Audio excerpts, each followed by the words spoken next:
Hi, I'm Chef John Politte, and today on It's Only Food we're going to be making chicken pillows. Yes, you heard me right, chicken pillows. Don't go away.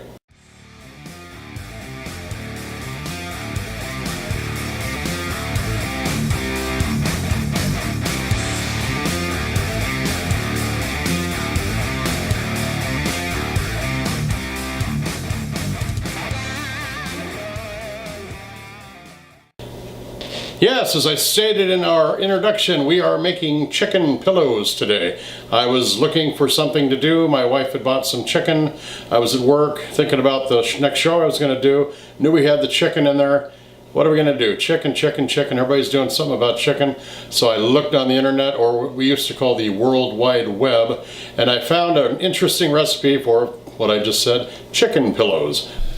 Now first prep we're going to really do is, all the prep we really have to do is we just need to dice up these green onions because we've already cooked the chicken.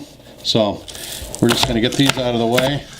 I'm cutting 4 scallion onions because we're also going to put them into the cream cheese mixture that we have. But I'm also going to use some of these for the garnish on the top after we're done.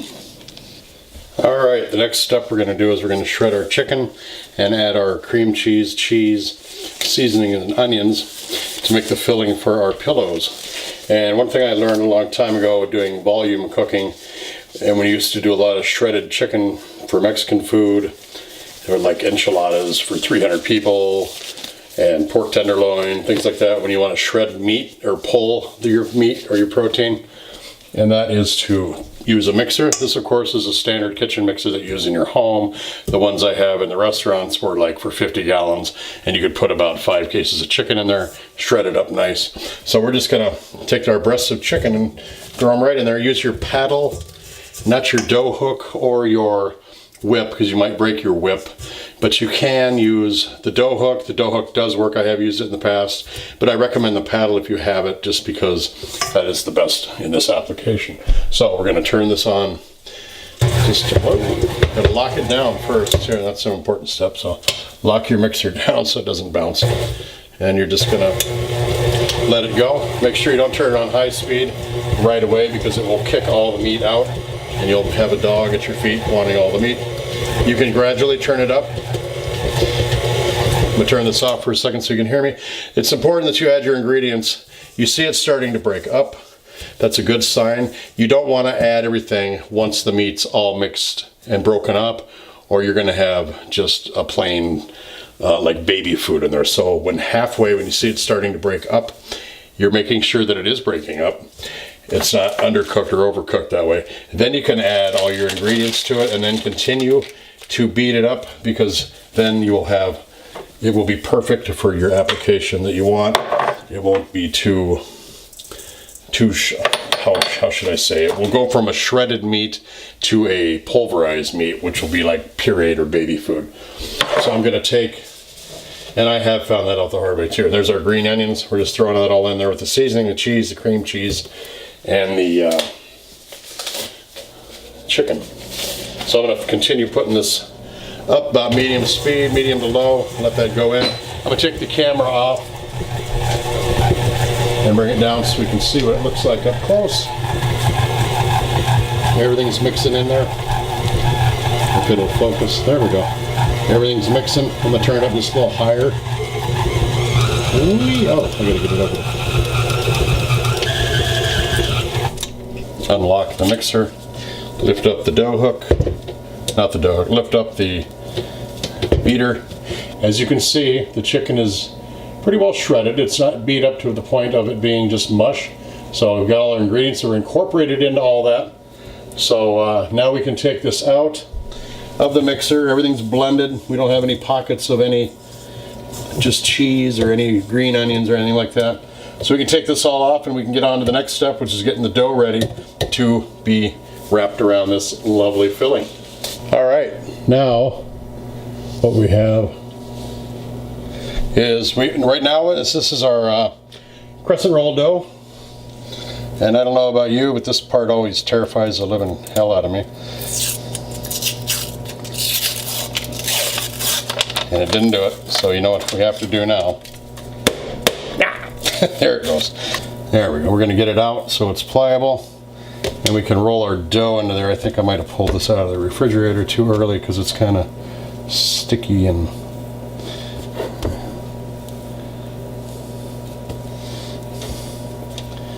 wow. Well, no worries. It's only dough. There we go. Now I can see it. Little ridges on there. We don't really have to have it all perfectly wound up anyway. We're just going to roll it up into pillows. So there's 1, 2, 3, 4. Let's do 4 for right now. I'll put the rest in the fridge for it to get back where it's supposed to be. All right, no big worries. Just remember to leave your dough in there in your refrigerator till the last minute because you want it to be the way it should be for this, because this is too loose and sticky. So, all right, I got 4 out. I'm going to take some dough, about 2 tablespoons, right there. Put it right into the dough, and we're going to make what they call a pillow, because that's the name of the show, a pillow. And you just want to, I'm just going to roll it, make it like that. There you go, there's your pillow. We're going to do 4 of those and get this party moving forward. All right, now the next step in this is to bread it, or whoops, dredge it and bread it into our egg and I got Japanese panko breadcrumbs because I want a little bit extra crispy on this, and also because I neglected to buy breadcrumbs. But I found these in the cupboard and all was good. All right, mix your egg up really good and get your panko right next to it. And then you got your balls all ready to go on the sheet. You're going to have more than 4 because you're going to do all of that canister of 8, so you'll have 8 of them. 3 eggs should be good enough because all you're doing is coating it. I'm going to use a gloved hand because I don't want to have to get all icky and gross. Take your pillow, put it in there, and then you just do this, roll it around in the breadcrumb. You can season these breadcrumbs if you'd like to. I don't think you need to because I think all the seasoning and flavor is inside the filling. Now notice when we made these pillows, we covered and made sure that each inch of this pillow was covered with dough. You don't want to have any pockets or holes in there because it's going to come out all over your sheet pan as it cooks, because that cheese will get hot and melt and find a place to escape when the oxygen starts moving around in there. So, all right, we've got 4 of them done. I've got the oven preheating at 425. We're going to put these into the oven right after we finish with this and let it go for about 15 minutes, and then we'll check them then. So don't go anywhere. We'll be right back, and then we'll get to see what these taste like. All right, well, here they are in all their fine glory. They just come out of the oven. As you can see, they are brown around the outside, and the cream cheese filling did not come out, so I must have done them right. So I will let these cool a bit, and then I will put them on a plate. I have got some cream of chicken soup that I'm going to use as a sauce over the top. We'll plate them up, present them with some extraordinarily fine music, and then we will come back and taste them, and then we'll say goodbye. Don't forget to see this.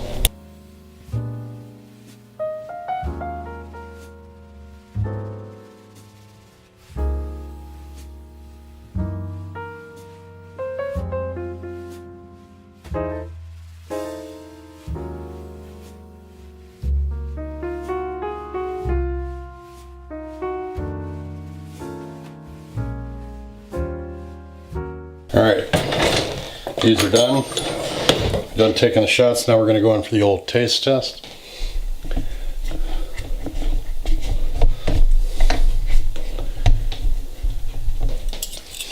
So I'm going to cut into this one right here. I'm using a steak knife just so I don't want to tear it up, but it doesn't look like I can do that too well. But oh my God, look at that.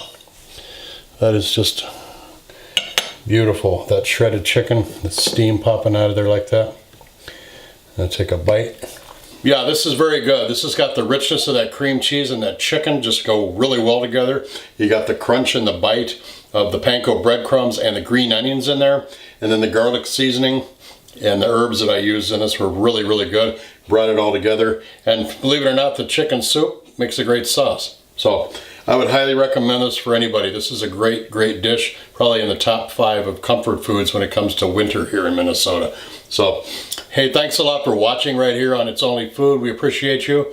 Don't forget to subscribe to this channel if you haven't already. Like the video, leave a comment below telling us what you thought and just to say hi. And then share this video with everybody you know. Have a great day. We'll see you next time right here on It's Only Food.